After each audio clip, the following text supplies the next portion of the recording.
tayo guys ngayon ng McKinley sa Bosch.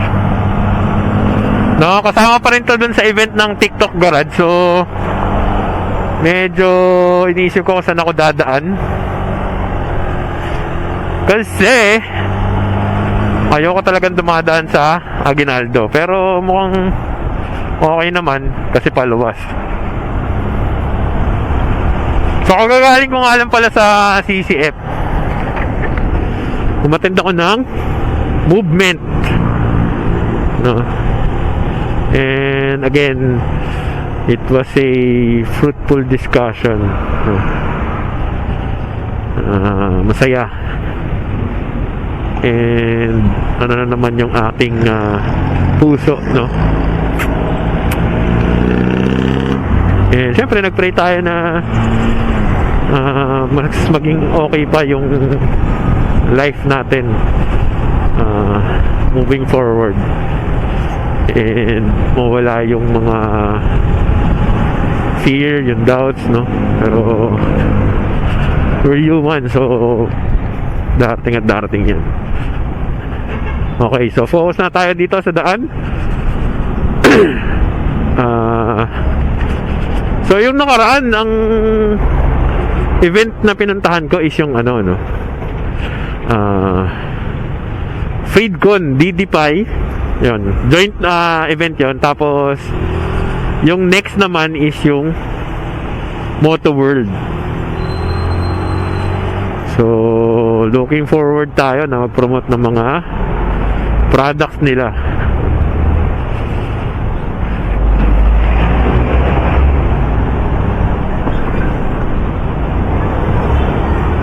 And bukod sa ano, no, sa mga possibilities na mag-promote tayo ng mga products nila, eh syempre nag-discuss din sila doon ng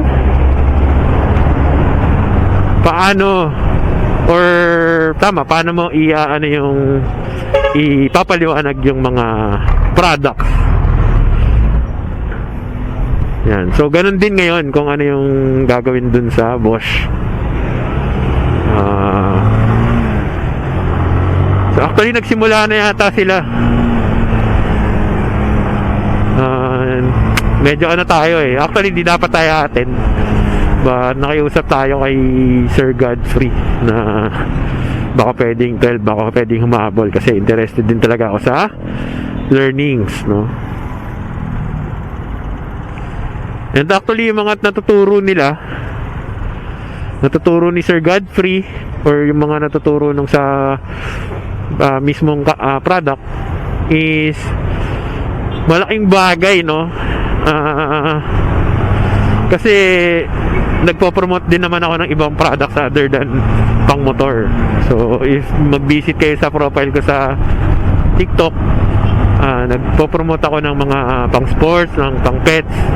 And minsan akala mo wala ka ng wala ka maisip na concept paano mo siya i-deliver, paano mo siya ipapaliwanag. Pero recently para sa akin, no, maganda yung mga output ng mga videos ko. So will continue to improve and learn, no? Yun lang, kaya ayoko dito eh, may maraming ganito. Alright, 9 minutes na lang guys. Nakalagay sa Google Maps, oh. Nakalagay sa Maps, 9 minutes na lang ang aking tatahakin. Uy, nagpag-go si kuya. Yes. So excited na ako kung anong meron doon. Ang alam ko, pagkain. Dito na ako guys. Ang hangin, sarap dito. Pero sana wag umulan, mukhang umulan. So punta na ako ng Bosch dito sa 10 West. Pero wala daanan ng tao. Yan. So pakaiabutan ko. Sana marami pa ako abutan, no? Medyo lagpas na ako sa 12 eh. Ano siya? Pasok mo na ako guys. Dito na ako sa elevator guys. Late. Hindi, pero okay lang. Si Lord muna, di ba?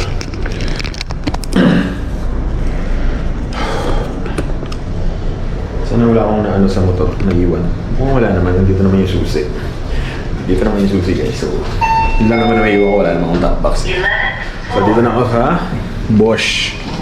Doors are closing. So, dito. Let's go. Let's go.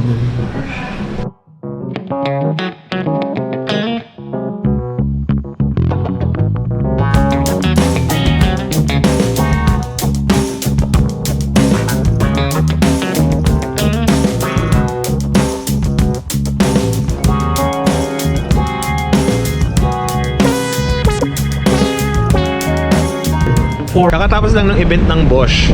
No, mga pang auto parts yung ipopromote. So, maganda yung event kasi marami kang matututunan as usual, no? Tapos nagkaroon kami ng activity like gumawa kami ng short video para sa kung ano yung product na gusto namin, no? May nakalatag doon ng mga products, tapos ipopromote namin. And unfortunately hindi kami nanalo, pero okay lang, no? Kasi may binigay pa rin naman silang product, no? Maswerte yung iba kasi may specific na sasakyan. So dahil meron silang product para doon, binigay like wiper, busina, no? Sa nanalo, ang napanalo na nila is busina Europa. Maganda yun, pang sasakyan, no? Kami hindi ko alam kung paano ng place kami, so pero maganda yung maganda kasi yung ginawa nila yung relatable kasi yung video, so and yung details maganda rin. So maganda rin naman yung amin. Kung gusto niyo makita, ipopost ko sa TikTok syempre. So, ito ako, pauwi na. Andiyan yung motor ko, nakikita nyo ba? Ito ba dito? Ayan yung SRB 200. Ako uuwi na guys. Ito yung motor ko. Yan. Dumi, no? Kasi hindi ko pa yan nalilinisan eh. Dahil medyo busy tayo. Yan. Tsaka medyo bare kasi tinanggal ko yung sticker. O siya. Maraming salamat sa mga nanood and hopefully patuloy nyo pa ako supportahan dito tsaka sa TikTok sa mga affiliate products ko. Check out kayo sa akin. Kahapon guys, nagpa-PMS ako ng motor. Kahapon nga ba? Ay, hindi pala. Noong isang araw, nagpa-PMS ako ng motor. Tapos, in-adjust yung minor kasi mataas daw eh. So, okay naman din. Ako hindi ko ramdam na mataas, pero baka nga. Kasi pagka uminit na siya, maintain na siya sa sa 1.8, no?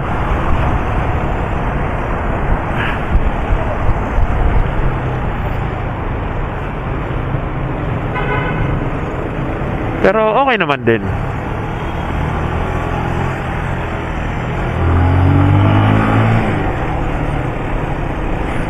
So, kaya ako, ang tawag doon yung fuel consumption check. So, titignan natin kung mas naging tipid. Pagka naging mas tipid, tama nga, no? Na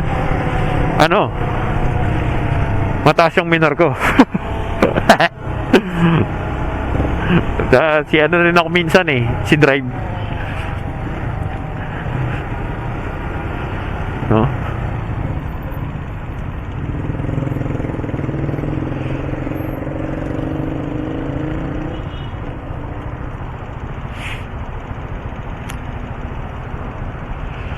Okay sana yung Europa, kaya lang walang paglalagyan. Kailangan ng ang tawag doon?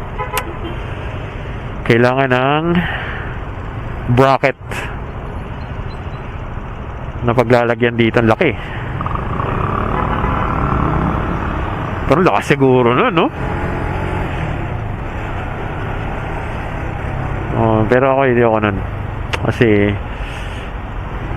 alam mo na, mga pag sa daan, mainit sa yon. So better kung ano ka lang, hindi naman stock, no? Pero yung at some point maitatago mo ba?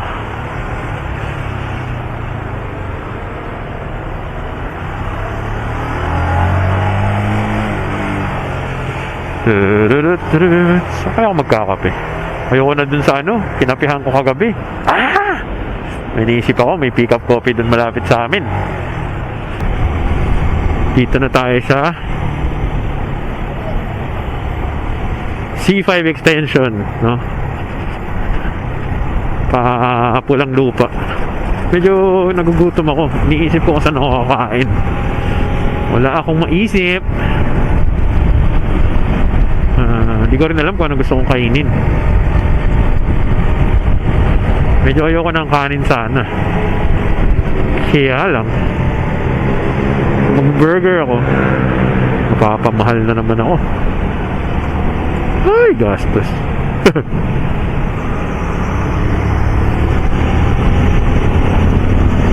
Bagay, lahat ng bilihin ngayon guys, mahal na. Yun guys, may pick up coffee dito sa Pascam 2. Paano tayo yung pa-open canal? Ayan o, traffic guys. Pero pauwi na ako dito.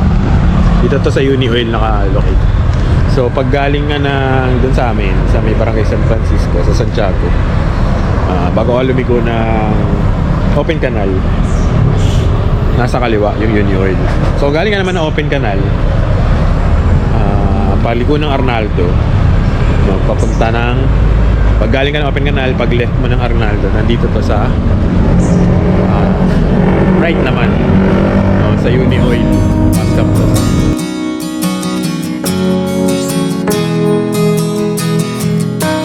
Kung nagustuhan nyo itong video na to, huwag nyo kakalimutan mag-subscribe and syempre click na notification bell para mabigyan kayo ng notification if ever meron akong bagong upload.